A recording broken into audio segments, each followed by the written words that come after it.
Hello, you beautiful nerds. I'm Jedi Master Grayson. And I'm your favorite cousin Bill. And welcome to Does It Hold? The show where we revisit classic genre films to see if they're as good or as bad as we remember. And we may get drunk while we do it, but please make sure you drink responsibly. That's right, exactly. And we can't do it alone. We are joined by a special guest to help us determine if this movie stands the test of time. Yeah. You may know him from his exceptional video essays on Nerds at Night and 9 Nerd Yards. He's also a frequent guest on the Drunk Panthers podcast. And he's a philosopher of the barbershop variety. He's the ninth Panther. He's the ninth Panther. 9. What's going on, bro? Hey, how you guys doing today? How you guys doing? Doing great. Hold on. I got something for him. They get some fanfare for the man, the myth, the legend that is 9. Good boy. Very excited to talk about this movie because it was sort of your suggestion. We gave you a few movies that we could he's trying to blame you. Yeah, you're going to blame me. Wow. That's crazy. Well, I did it to myself, man. I gave him the list. I gave him 3 movies, and he chose. It's mostly my fault because I gave him the choice. What are we talking about today? Oh, shit. I'm so glad you asked, Alex, because we are talking about the 1997 superhero movie hit Steel. You can also probably put superhero movie in the quotes. Starring Shaquille O'Neal, Annabeth Gish, Judd Nelson, Richard Roundtree, Harper Hill, Ray J, Emra P. Hall, and what's his name from the Underworld? Oh yeah, fuck that dude. Yeah, the guy who was co-creator of Underworld and also big deep voice ass nigga. All throughout this movie, I was like, "Oh, that's so that's I know who that is." The cast in this movie is kind of crazy for how many randos are just in it. Yeah, Kevin Grebo, Kevin Grebo, writer. He's 63 years old. Doesn't look a day over 50. Yeah, you know what? Shout out to all my 60-year-old people out there looking good out there. Very excited to get into this interesting movie. This is Black History Month. Yes, we're celebrating black film. And a lot of times, I remember when Black Panther came out, and a lot of people were saying it's the first black superhero movie. Yeah, it's like you forgot about Spawn, you forgot about Blade. And they forgot about this movie, Steel. Well. Well, there's no drop for what I'm doing. Say what? How could you forget? How could you forget? I definitely did not. But let's talk about what this movie is about. A military scientist takes to the streets as a high-tech crusader when his work on a formidable new weapon is hijacked. Let's talk about initial thoughts the first time we saw this movie. 9, what did you think of this the first time you saw it? I'm going to be honest with you. Like a lot of my other past Does It Hold Up entrances, I don't think I've actually watched this movie before. I think I remember watching this movie almost like it was a hazy dream or memory that I've been trying to block out for the rest of my life. But this is like my first proper sit down in my age of actual adult consciousness. So I this is kind of like my first experience with it, even though I knew what it was about, Were you ever peripherally just interested in it, or was it just something that you were just nah, I don't want to do it? I actually do think I've watched this movie. I just can't remember when it was. It would have been when I was young, right? Probably maybe 7 years old or something. But even then, I probably was dazing in and out, because that's exactly what happened during this movie. It actually has for the first time in a long time, I fell asleep during a movie. You texted me this morning at 10 a.m. Saying that you started watching it, and then 4 hours later, you was like, "I got 20 minutes left on the movie." It's like the movie's not that long. It feels that long though. I watched that bitch on double time. Quick. I'll just tell you how I felt about it first time I saw the movie. First time I saw the movie, I thought, this is not a great movie. but like there were so few superhero movies, and it was just kind of cool that they were gonna do like a black superhero, and it was like, oh man, like he could be, he's so cool, you know, in the comic books, you know, you've seen him in the cartoon and you've seen him on the comics, and you're like, this will be dope. And then they really kind of, so they really kind of, so I felt great the first, like good, you know, I was like, oh, that was a good movie. Yeah, and we were pretty young at the time. I think I was 10 when this movie came out, so it was still like, you don't have a real critical eye as a child. But I do remember like thinking, this isn't as cartoony comic book as I would have hoped, but also like I'm having a good time as a 10-year-old. Shit blown up. Yeah, and then like by the end, like I do remember like thinking while I was watching the movie, like this doesn't feel like a Superman adjacent movie. Speaking of which, this character of John Henry Irons was created by Louise Simonson and artist John Bogdanovi in 1993 after the Death of Superman arc, which was hype, which was fucking huge. Death of Superman. Right. Our Uncle Albert had Death of Superman comic. Like he went and got that shit. Grown ass nigga went and got that shit. Okay, like dead ass. That was a big deal. So with that being in mind, what was the reception for this? Well, it's on Rotten Tomatoes currently at the time of recording, it has a 4% critic score and a 19% audience score. Is that bad? It's not good. No, nigga, that's bad. That's the first time I have to break the bit. That is fucking bad. Wow. That might be the lowest Rotten Tomatoes score we've done here on the show. Steel was a major box office bomb, earning only about $1.7 million domestically against a $16 million budget, resulting in a significant financial loss. It made $870,000 and then quickly faded. With a second weekend decline of 78%, it achieved the record for having the biggest sophomore weekend drop for any superhero film, being tied with The Marvels in 2023. So it could have made money, but word of mouth destroyed the movie. Yeah. It made like a little bit of money that first weekend, but everybody was like, don't go see it. That everybody said don't go see the movie. But speaking of the box office, let's take a look at what else came out this weekend. August 15th, 1997. Looks like Air Force One is, Copland. What a nothing movie to be. Dude, what was Copland again? It was that like gritty crime drama starring Sylvester Stallone where he plays a cop in like Detroit or some such shit. No, nothing. It's about nothing.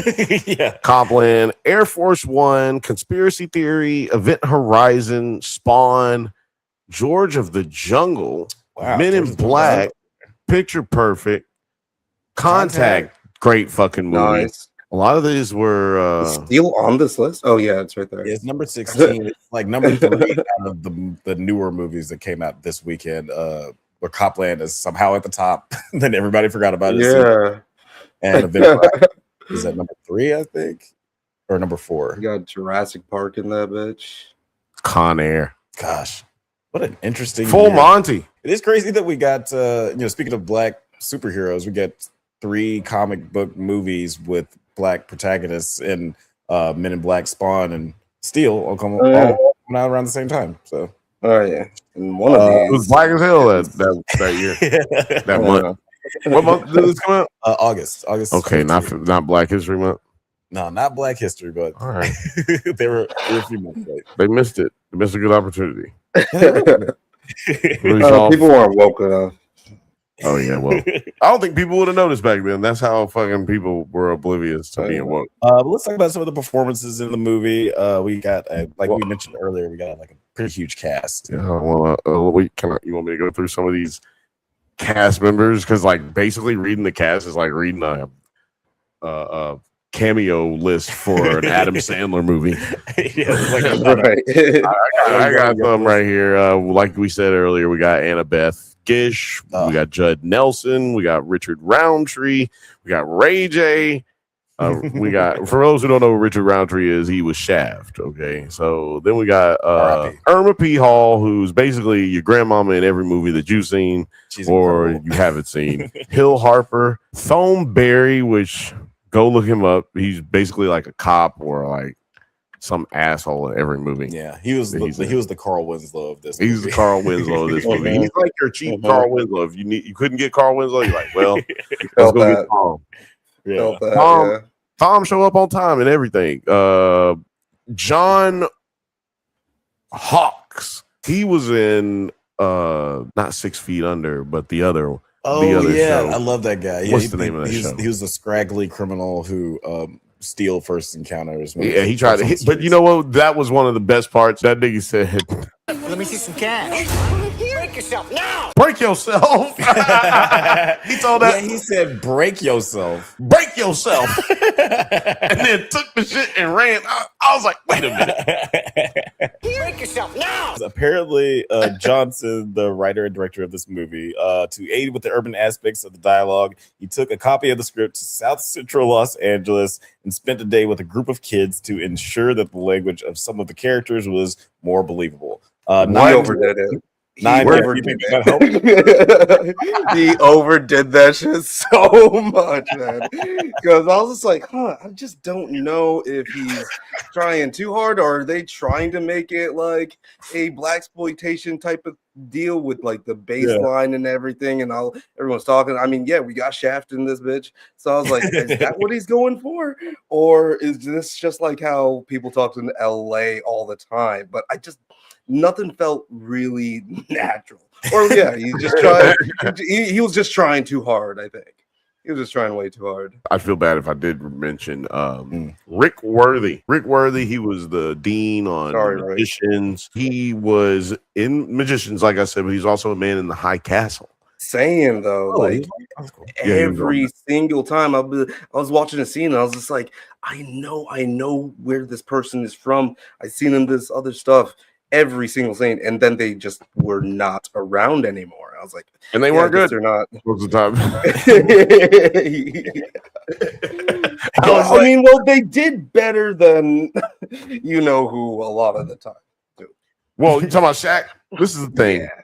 Shaq gets a lot of slack about this movie, flack for this movie, but mostly with Shazam, which I don't know. Kazam. That's right. Shazam it out of here, goddamn. I would have loved to see Shaq as Shazam. That would have been so much more hilarious. But he's not the worst actor in this movie. I'm going out on a limb, and he's not. He's not the worst actor. There's some good actors that are bad in this.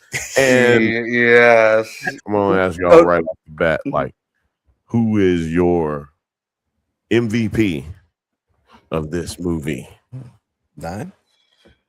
Like, let's say it is. Who would it be? I would say Irma P. Hall, Grandma Odessa. Just because I just think she was just like really sweet. I just loved like her little arc of her making the souffle, and they're just whispering for and it's just so stupid. It just feels like so stupid. But then like when she actually achieves her goal and like gets the souffle, I was just like, yay, Grandma did it. I really like the scene where he where the cops like break in and she hands him the frying pan to smack the dude with, and then the souffle falls out of the stove, and she's just like, "Oh, come on!" I just love that. I just really had a good time with that one. I really suggest, I like that scene too. I really suggest watching it in like 1.75.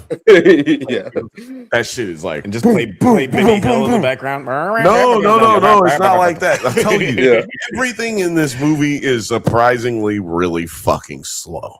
Yeah, I put it on 1.75, and this shit was running damn near like a regular ass movie at points. Can we talk about that later? I do want to get into the pacing and the action a little bit later, but who was your MVP of the movie? You know, honestly, I wrote down Irma P. Hall for mine too, just because like y'all are lazy. I love her, and I recently watched Lady Killers, which is like a Coen Brothers movie, and she's by far the best thing about that movie that's not very good. So I think I just had some like leftover feelings from watching that movie. But just for the sake of variety, I'm gonna choose Annabeth Gersh as Sparky. She's like a great character actress. She's been in like great stuff since then, and she weirdly looks exactly the same. But I love just how sincerely Gish, yeah, not Gersh. Sorry, thank you. She is playing this character just so sincerely. It feels like she's in a different movie. It's kind of weird. I gotta say, I was laughing almost every single time she was on screen for the wrong reason. The movie did not affect you. Another example of a good actor. The Haunting series on like Netflix, like Bly Manor and Midnight Mass that she's always in. Yeah. I love her as an actor, and I was just like, oh wait, is that her? Okay, yeah, no, I really like this person. Why do I just find her ridiculous in this? My MVP, honorable mention, Kevin Grivo. Okay. He was really great. Yeah, he's done when he killed that stuff. When what's his name? His character, Judd Nelson's character, killed that lady, that white lady at the beginning. That nigga Kevin said, "Oh no." And that bitch. But look, I don't know why that was so goddamn funny to me, but he reached out. But yeah, I'm going with the mugger, John Hawkes. John Hawkes. Okay. Break yourself. Break yourself pushes you over the edge. Bro. Then he got into the shootout with or not the shootout, but he got, he tried to hold his own with Steel. It was terrible. But he did. Man, let me tell you something, man. That shit got me. Break yourself now. There are several times in this movie where everybody is cussing and they dubbed over what they're saying. Yeah. Yeah, I feel like this was like down for a PG-13. It was dubbed down. I think this is a PG, isn't it? Is it PG-13? I would be very surprised if this wasn't PG because the violence they didn't action kiss. Is very... clearly Shaq's character and Sparky have a relationship or a thing going, but they don't ever kiss. I want to get into that. Was that racial? I want to get into that. PG-13. I thought so. I'm just going to play this clip of the trailer real quick just to give anybody who hasn't seen the movie an idea of the vibe of Steel. The weapons of tomorrow. On the streets today, one man must stand up for justice with a heart of gold, a will of iron, and a body of steel. I do feel like the reason we don't get a definitive answer about the relationship between Shaq and Annabeth Gish's character is because of race. Because I feel like they wrote it in and they filmed stuff for them to have a relationship. Like there's even one point where she says, "Watch out, baby." Yeah, she said, "Watch out, baby." I was like, "Whoa!" Because at first, that's why I was like, "Yeah." I've watched this movie for years and years and years. I'm a masochist at points, and I always was like, they have a relationship, right? And I never noticed the baby part. Watch out, baby. I never noticed that part until today rewatching it. And you're absolutely right, man. I think it's gotta be race. But I don't know. It could be just like maybe Shaq's wife was like, "Bitch, you better not be." Nigga, I wish you would kiss that white bitch. Yeah, I clocked that. And I was just like, oh, did they make a switch somewhere or a jump where they're like now fully in the relationship? But there was also never a point in the movie where it was just like they outright had that type of conversation. And even Uncle what's his name? Uncle Joe, Richard Roundtree is like kind of having that conversation. He says, "I love him just like I love you," and I was just like, "Oh, I mean, you guys kind of just met, so that's kind of awkward." I was like, "Is this were they supposed to then have a moment with Shaq and her, like talking about their relationship, and after that?" So, but it never happened. She does get the smile after that, like I'm gonna suck your dick smile. Well, it means a lot more. Like, and I do feel like she gave him that get some of that meat. No freaky. Well, I But guess I all do- freaky. Yeah, it's like very freaky subject. That's super freaky. We talked about before, I think in a previous Doesn't Hold Up episode, about the ending of Romeo Must Die and how they filmed a scene where Jet Li and Aaliyah kiss, but it tested poorly with audiences. So then that's why we get the hug at the end of the movie. I Can feel I say like crackers on here? yeah. Why are you asking me? Because I was Our show. oh well, it's because them crackers don't like that shit. I'm sorry. And I feel like that was the case with this year. 'Cause in the ending, Is it true? everybody's reactions, like the grandma's reaction, she's like, "Oh," it's like, why are you reacting to this? Yeah, like from a hug. And they don't really show the hug completely. They show him going in for the embrace and then moving to everybody else's reaction at the end. It's at the end, yeah. Like it's weird. Yeah. Like, why did she have a wheelchair that can then stand up? So that Yeah, she can like only that is where they're supposed to Yeah. kiss, right? yeah, like why That show hug just this looks nigga? so Like, goofy, man. I just want to hug you. That's all I've been waiting for all these years. That's why I spent all my man hours and building this wheelchair that I can't even walk, and I just made this wheelchair. Yeah. Oh, yeah, like it was that was a wildly platonic situation. Yeah, grandma's like, "Woo, baby!" Grandma, they are looking way too hard, and grandma way too hype for. Yeah. Like the whole restaurant. Like I feel like that could have been a like potentially really Freaking the cathartic. theme music. Also, I don't know if that's in Los Angeles. I don't know. There are definitely parts of this that were definitely filmed in Los Angeles. There's other parts that are like they built a set in Los Angeles, maybe. Yeah, this is First, shot I in- was like, "Oh, are they set in New Orleans?" Just because of like Odessa's grandma Odessa's like cooking style. For those who don't know, like I said earlier, Steel is a comic book character. He's a real comic book character. Steel is a superhero appearing in comic books published by DC Comics. He is a genius engineer who builds a mechanized suit of armor that mirrors Superman's powers. So that's my thing. He doesn't have any of Superman's powers in any way, shape, or form in this movie. Oh, Nor does he mimic any of them oh yeah. in any way whatsoever. I guess maybe unless you say the laser. Maybe the laser's like laser. Yeah, maybe. But yeah, like in this, it's very much. Yeah, this is 20 years before I think the technology was able to do like an Iron Man-y type of character. Right. In the comic books. Iron Man didn't come out but a few years after though. But you know, one thing that it came out in 2009. Eight? Yeah, 2008, I think. That long. Yeah, they just didn't have ILM. Spider-Man came out though not too long after. Yeah, 2001 or 2001. Yeah. So. Yeah. Yeah. I don't know. I'm just like, no, that was definitely one of the things I thought of even when I was a kid. That's like, this doesn't feel like a Superman adjacent character or movie. And I kind of hate that they took away the cape in the character design because I thought the cape was like one of the coolest parts about it. I think that would have made it better, but you can't Would have been fly. slower. It would have been slower. Not fly. Yeah, If you got a cape and you don't fly, that makes it way worse. And not for those who don't know, Steel can fly because he's he's got in the comics. Yeah. He's basically Iron Man, which basically Iron Man stole this plot line. Well, yeah, it's one of those things where He's building. He's a character who's building weapons for the military. He has an accident that's tragic that then causes him to not want to build any weapons for military. But that's like Iron Man in the comic books before Steel came out, right?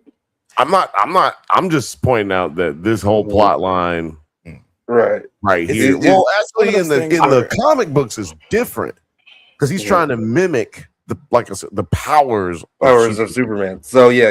It's a little different. But like in this movie, there's so many similarities that it's just crazy. And I would actually say that this movie's premise, like when you just describe it like that, it's pretty good, right? It's just when you get to the act of doing it, I'm like, oh, this is not good at all. They are like, oh, we have this complete intention of this character and this heart that could go into it. It's just there's something wrong with how they actually it gets ham-fisty for a little bit of it, and maybe they're just trying to be a little bit too goofy with it. I don't know if that's intentional, but if they just like pivoted a little bit more into character motivations, I think this is actually a pretty good premise. Yeah, I want to play this clip. Of Steel out on the streets and a dig at Odessa's at Odessa's cooking.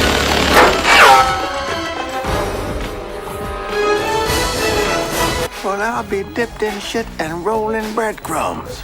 One of Odessa's recipes? Shut up, bitch! Yo, I was like, that was uncalled for. Because y'all, you haven't even went over to family dinner. There's no scene where you have even met this lady. Like Some of the action is pretty interesting and cool, but some of it is also kind of nonsensical. The editing is like weird. The director, what's his name? Kenneth Johnson. He directed a lot of TV, notably the Incredible Hulk TV show. And I feel like that's one of the reasons why this kind of feels like a pilot of a TV show. Like this feels like the Flash pilot or something. Nite, do you feel that this also like is just kind of hindered by having a television director rather than a movie pilot? Yeah, like that actually makes a lot more sense. Because how they so like there's these chase sequences in montage that pad the runtime for a lot of these action sequences. It does feel like for a little bit where Shaq is like just running through this train yard where I'm just like, they don't know where to go with this scene at all, but it would have fit in to like if it was like a 30-minute TV show or a 22-minute TV show, they would have like constrained themselves to where it would have been a lot more fast-paced. But they're like, oh, since we can make it longer for the movie, let's just do that. It's just like, no, you don't want Shaq and just jumping over like railroads for like an extra like 3 minutes. It's just like, man, that's crazy right now. The very agile Shaquille O'Neal, as we all know him to be. Let's ask. I want to talk about that too. But I'm glad you brought up the train scene because I do have this clip from the train sequence. There was this really insane moment where like he's about to get crushed by a train car, and instead of rolling like 1 foot to the right, he rolled to the left. Let's get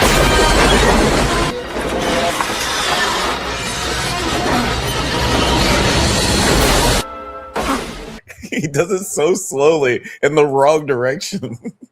What the fuck? So how you let this scene work though is you just let the train fall on him, right? We like that train falls for like what feels like 10 seconds, right? And what you do is just let the train fall on him, and then it's discovered that like it fell on like the open section, so he's able to get out. Right. It's so crazy. You're making a stuntman do way too much work on that one. Making everybody do too much work. You know how hard it was to get that thing to fall as slowly as it did? Gravity don't be like that.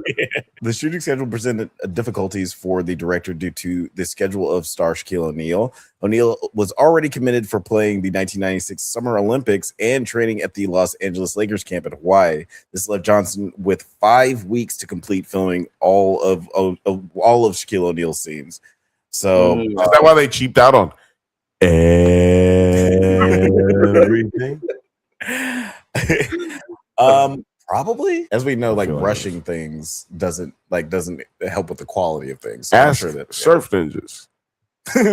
Go check out Surf Ninjas. Does it hold up? It's now up for monetization. The director did say later in an interview that it might have been a mistake to cast Shaquille O'Neal in this role. Do you think that Shaquille O'Neal is the biggest problem with this? You cannot blame this shit on Shaquille O'Neal. He did not write this garbage. Yeah. He's not a director. He didn't design any of the costumes. He didn't design the suit that they wore that did not look good. His casting, if we put, let's see, who could we put right here? Yeah, 1997. Let's say we put Michael Jai White, Spawn. Okay, yeah. Spawn himself. All right. If we put him in this movie, you think this movie is good? Nope. No, but I think it does lend to itself where Shaq is just naturally more like he's just like too charismatic and a bit too goofy. I think in certain points, and especially if you're going to cheap out on like the I don't actually know. You said the budget was $60 million? Yes, 60 million. Made That 1.7. Wrong. I carried the three. I carried the three. I carried the one. I do think they definitely weren't trying to mimic Superman's powers. But if you get someone of like Shaq's stature, then you really should be leaning into like a more like stoic aura farming type of vibe where it's just like you see this guy and he's just so ginormous and like intimidating, and you kind of frame your action sequences on that, like him like really just busting through shit, right? Like just using that physicality, and instead I just don't believe a guy like that is kind of like doing acrobatic stuff through like train yards, right? Yeah. Like, well, I want to see him like just like pushing, like almost damn near like busting through trains, right? I feel like the movies like this, or Shaq's acting career in general, is like one of the best examples for why acting is so hard. Because Shaquille O'Neal is a naturally charismatic person. Like he's so funny. Like you see him in interviews and just like go on NBA Tonight and shit. He's a very charismatic person, but that charisma doesn't really carry over in screen presence. Like I don't think that he's as interesting to watch in these movies, or like as charismatic or as fun or natural. Like he seems like a fucking child. All of his line delivery is like I'm hearing a kid say the words, because it's just he's so eyebrow work too. Like I don't know, like I just noticed like so many times he's just fucking moving his eyebrows so much. He's doing some serious yeah. What did you think of Shaq as far as like, do you think he was he is not a good actor. Y'all are giving him way too much grace. No, that nigga just sucked. Yeah. No, I mean there's nothing else. There's nothing. There wasn't nothing about his demeanor, his eyebrow. Like, no, that nigga's garbage. And now maybe let's say today he's learned something. He's been in a couple of Adam Sandler movies. You know what I mean? Like, it's bad and all. You got to tone it down as far as it comes to Shaq, because he's such an enormous character. I think that's the problem that he had and has in a lot of stuff that he's in. Yeah. I could see how it may have worked, right? Like, because you want this like superhero movie to be like, encouraging to kids or whatever. So it's got to be kind of like a little bit goofy, but no, this guy is like ex-military, huge as fuck. Like, just make him very imposing. Like, you can still make him have like a heart of gold and like polite and whatever, and like work with that dichotomy. But when it's down to business, I just don't. I need to be almost like intimidated by him. Yeah. I feel that. Yeah, I don't feel like he really turned it up on the intimidation level. I can see that. It's despite how humongous he is. Around this time, was it like, oh, we are going to get Shaq, so it's going to be huge? Is that the line of thinking? I couldn't find anything on the pre-production on that. I know that Quincy Jones was like, an executive producer on this. QJ be fucking shit up in Hollywood. Did one good movie, and then he just kept on trying. he gave us Fresh Prince though, so that I'm talking about movies. Oh yeah, movies. He was Color Purple. He gave us Color Purple. Yeah, and then it was. It's hard making a movie. But yeah, Quincy Jones and his partner David Salzman were both fans of the Steel character, especially Jones, which says a lot since the character was created 4 years before this movie came out. I guess they were like really in on that shit after Superman died. But they found personal reason to support the project. And it seems like because O'Neal was like such a huge fan of Superman in general, right? Tattoo, that he was probably one of the driving force this made too. Because that's like his thing, right? He's got the Superman tattoo and everything, and and in this universe, right? So like Superman is a comic book character. He's referenced all the time, and I wasn't sure if that was like in it's kind of like the scene in Batman and Robin, which also came out this year, where Batman says, "This is why Superman works alone."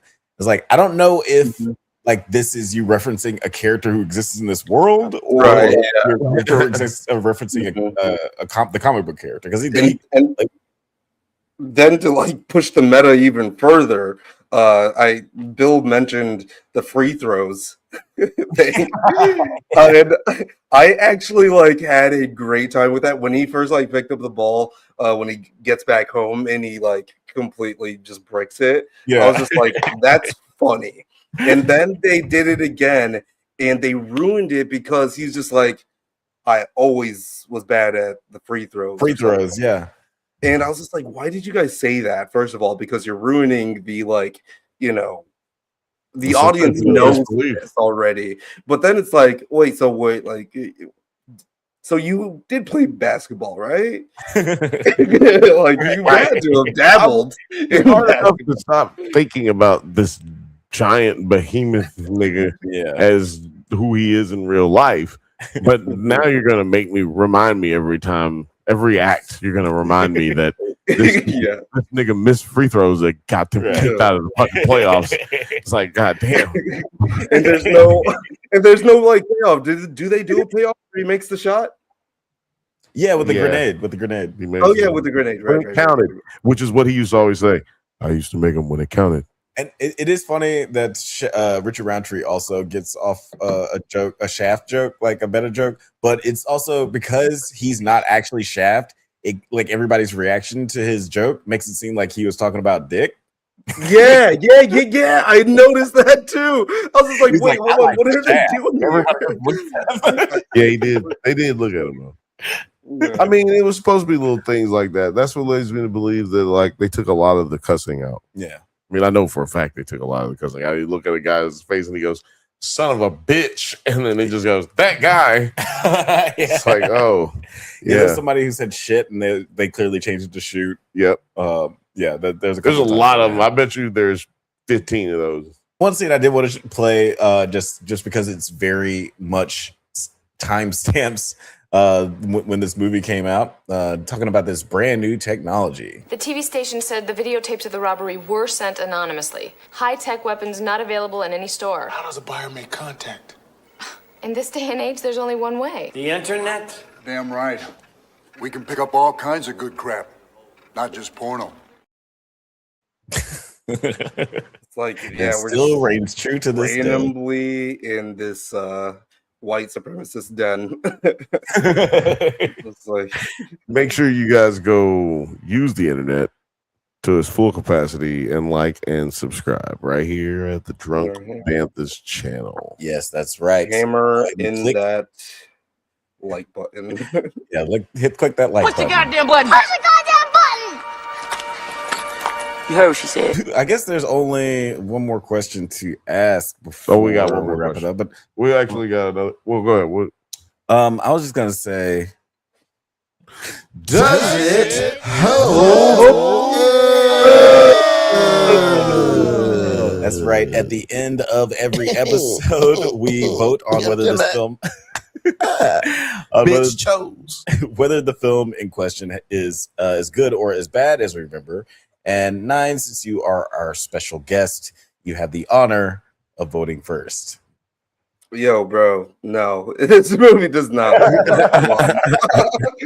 I fell asleep, bro. This movie is so slow. I don't know if it's the fucking bass line that is constantly going on through the movie, and just like the slow pacing of the action scenes where it's just him lumbering around in this ugly ass suit. But I was just like, man, is this movie an hour and a half or is it 3 hours? Because it feels like a 3 hour movie, and there's just like these strange plot lines and developments that just like make it feel so disconnected. I dare say that no other cinematographer has had a harder job than trying to frame up Judd Nelson and Shaquille O'Neal in the or that general, the guy who played the general, them walking down the street next to each other was fucking wild. I heard his voice. Like we mentioned, that he does a lot of voice acting. First time I heard his voice, like the first thing I thought was, "Does it hold?" I guess it's my turn to vote. Does it hold up? I will say that it does not hold up. Again, I think that the first, one, Shaq's casting is a big step down. It's like 2 stars down for this movie. Just him being the main actor and not really being able to carry a movie by himself. But on top of that, like the first hour of the movie drags so long because it's like 50 minutes before we see him in the steel costume. Mm-hmm. And we've seen that in a lot of origin stories and comic book movies, Spider-Man and stuff like that. It takes them a while before they get into the suit. I respect this movie for being a pre-X-Men, pre-Blade superhero movie, but it just really missed the mark, and it just makes me wish, like I just kind of want to reboot now. Like I want to reboot. Reboot. Yeah. Let's do it. Reboot. Who would you cast in a reboot? Like, would you guys see a James Gunn reboot, like making a steel movie? I was looking at it, and there's also a Natasha. There's a Natasha Irons. So I feel like that would be interesting, but we also just got Ironheart, so there's no way that they're going to do that. Yeah. We got to get another Superman movie. How about that? How about we just focus on doing the regular characters before we move outwards? Well, yeah, I mean, they definitely got plans like that. It seems like that is one thing that they definitely focused on. They, obviously got the Supergirl movie in the can, and they got the script. They got the scripts for the next Superman movie. I'm sorry. I saw Natalie Portman. Sorry, it was Natalie Portman in a commercial. Yeah. Natalie Portman all the time. Every time I see her, that will make you say, "God damn!" Y'all see that Dior commercial? Then you know what I'm talking about. Sorry, I apologize. No. That picture of Natalie Portman holding the Thor hammer at Comic-Con has been my profile picture on Instagram for forever, and it will never. I will never lose that. I had high hopes for that movie as well. God damn it! Oh god, that picture is 1,000 times better than the movie is. Right? Yeah, exactly. What did you think about that movie? What was fun about it? It wasn't nothing funny about it. From what I remember. The first, ironically, there's nothing funny, like haha funny about it. No. It was that one part where the stone dude, he said, he said. Does it hold? Does it hold up? Does it hold up? People. Papa people. Your I don't know. Gets you off. Your hammer takes you off. Gets you off. I'm gonna say. Well, I guess it doesn't matter what I say this time. You're not the tiebreaker. Not the tiebreaker this time, but I am the unanimous vote of it does not hold up. This movie was really bad. And like we said earlier, like you just keep seeing good actor after good actor after good actor. And then you realize these niggas suck.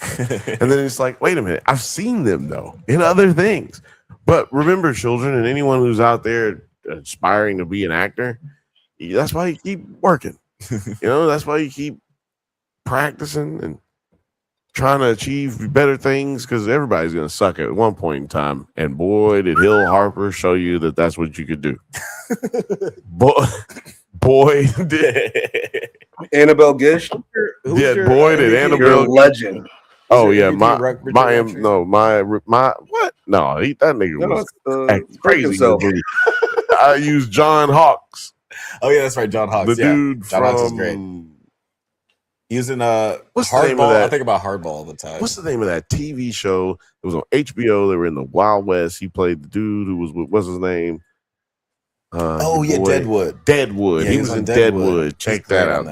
That was the big thing that he was. I loved him. Like I love him in everything. I love him in everything, except especially this. Break yourself. And you gotta find that part and put it in some place in this episode, dude. Break yourself is so fucking ridiculous. I think I found it already. Oh man, you gotta pull it up because this shit. Break yourself. It's right when he's talking. I think it's 1 minute. No, it's 44 minutes and 53 seconds. 44 minutes and 55 seconds. Yeah, because he does get like, but yeah, he has like his right when he gets opening scene. Yeah, like 44 or 45 minutes. Yeah. Was it? Is this after? No, it'll be before it's this. right, yeah. right before that. Right there. Confronting the white people. Yeah. Hold on. Wait. Before you play it. I do want to say real quick that I loved how we again the Iron Man parallels are crazy. Like because him building the suit very much felt like the Iron Man montage where he's building the suit, but it had this weird fucking gospel music during the montage. It was like steal yourself. Like it was so many montages too. I don't know. So many like songs. that just so many song drops. It was like 30% montage. You think he was funny? Don't give me no lip. Let me see some cash. Break yourself now. Yeah, take him to. Break yourself now is amazing. Nigga, break yourself now. He deserves the MVP. Yeah. And they do this weird thing too, where it's like, okay, we are going to pay off that he, got this these people their stuff back, and they're not going to snitch on him. Love that. Right. Yeah. And then they're like, let's have the cop do the exact same thing. It's like you guys can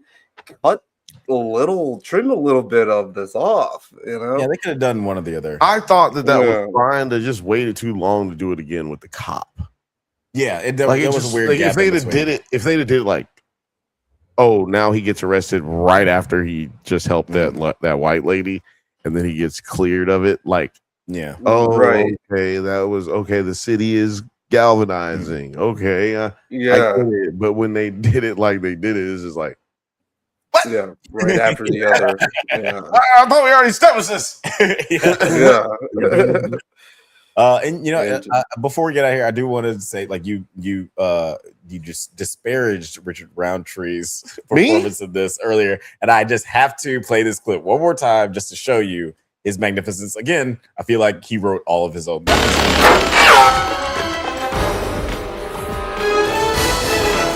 Well, I'll be dipped in shit and rolling breadcrumbs.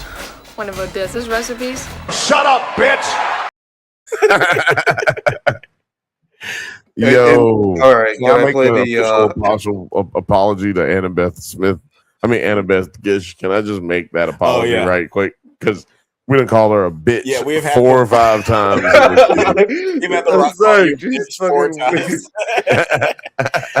You are a national treasure, Annabeth. And you're a Pisces, so it's just like, you're supposed to be sincere. You're playing this so sincere, and then you're just like doing these weird quips to this lady's cooking. I'm like, hold on now, that's grandma right there. And then this scene right here, I forget which one it was. Right here. Oh, what's going on here? Oh, it's muted. But yeah, the Shaft. The Shaft. I especially like the Shaft. Well, he is Shaft right here. Yeah.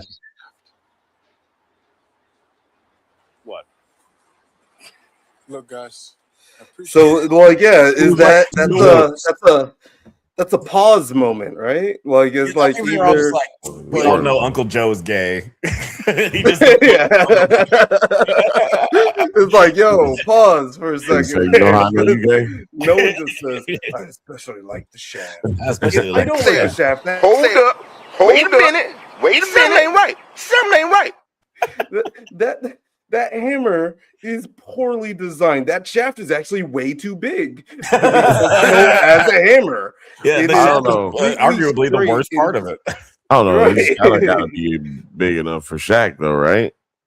But even like in any hammer, there's like some type of like architecture Fulcrum. where like it curves, fulcrum, or like where it allows you to swing it well, right? Right. But it's just like a straight rod. It really didn't do enough either. Like, it just didn't do enough things. Like, I don't know. I feel like we need a reboot because like I feel like there's so much as far as like the design of it on paper. Again, like this movie, like there's so much you could do with it being the sound gun and like the plasma gun, and just like how the hammer links up to the motorcycle.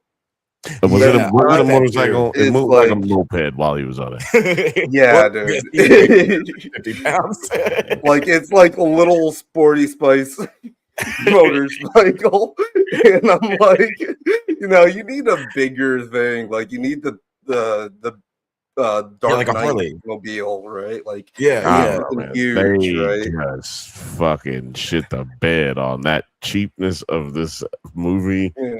They went and got him a ninja. Yeah, it's like He should be on at least a Harley Davidson. Yeah, that they modify to make it look like something that's not a fucking motorbike just riding down. Who this big ass nigga, big ass nigga in the neighborhood, and this big ass nigga all on the bike, and we just don't know who it is. I'm gonna make this jump. Not gonna make this fucking like, bro, you knew you weren't gonna make that jump. Yeah, and then they say his suit is like 75 pounds. I was just like, bro, for Shaq, that thing is probably like 200 pounds, to be honest. Yeah, and then like metal alloy. I just didn't understand that either. It's supposed to be a light metal, but it's also not light. Right. It's very fucking heavy, actually. Right. Yeah, it's not a lightweight material at all. Yeah, like it's not like the Iron Man technology where it's just like technologically he's moving it. Like the weight of the suit doesn't really matter because the technology of it moves around and everything. Yeah, and like just like how it senses his intuitions or whatever like that. But yeah, this is not that. And again, I just feel like the time period that this movie was made, the budget, the director, the cast, but mainly Shaquille O'Neal just hindered it in a lot of ways where it didn't live up to the full. Seems like a lot of people did this movie so they could be in a movie with Shaq. Yeah. I can that. Let's get a reboot with Kevin Garnett. Was there any like were they ever thinking, because at the end he's like talking, doing the voice modifier, and it's like using the Arnold Schwarzenegger voice or whatever. It's just like, this is it, I'll never see you again. But typically in like superhero movies, they're like, oh, we're going to kind of like, set something up or whatever. Yeah. Even back then, they would be like something. We're like, we're going to continue, but I don't. Like that was like a little bit of a nod, like kind of like with what's his name's character in Man of Steel, where Superman destroys the satellite and is like, "Don't fuck with me anymore," but if you call me, I'll answer. It's like, so I'll see you in the sequel. You're kind of cute though. We could probably talk about this movie for another 2 hours, 3 hours. Yeah, like there's so much to unpack. There's so much bad about what happened. But unfortunately, we do have to get out of here. But let us know in the comments how you felt about this movie the first time you saw it, the second time you saw it, maybe you rewatched it for this episode. Yeah, I was gonna say maybe you just watched it right now. Yeah, I am so sorry. And shout out to you if you clickbait watch this and now you're just here. Yeah. You stayed this long. If any of you have stayed this long, we really appreciate you. We do all of this shit on our own. We edit everything on our own. Don edits everything on his own as we do. Look, hit that like and subscribe button. It costs you nothing. Yeah, we are like some John Henry Ironses out here just doing it by ourselves in the junkyard. And yeah, as Bill mentioned, you should Push the goddamn button. Push the goddamn button! You heard what she said. Before we get out of here, Nine, you want to tell the people where they can find you on the interwebs? Yeah, that is 9nerd yards on everything, including YouTube first. That always comes first. But I'm on Instagram, TikTok, Twitter, Blue Sky, and we also have a Discord channel. And yeah, let me know if you like the Shaft. Then we're here for you. Well, that's it for our show. Thank you so much for watching. New episodes drop the first Wednesday of every month at 4:20 a.m. Check us out on all social media platforms at The Drunk Banthas. Please like and subscribe. It's not required, but if you don't, you will not be invited to the cookout. We'll see you in a couple of weeks, or we'll see you in a month. Take care. Happy Black History Month. Peace. Peace.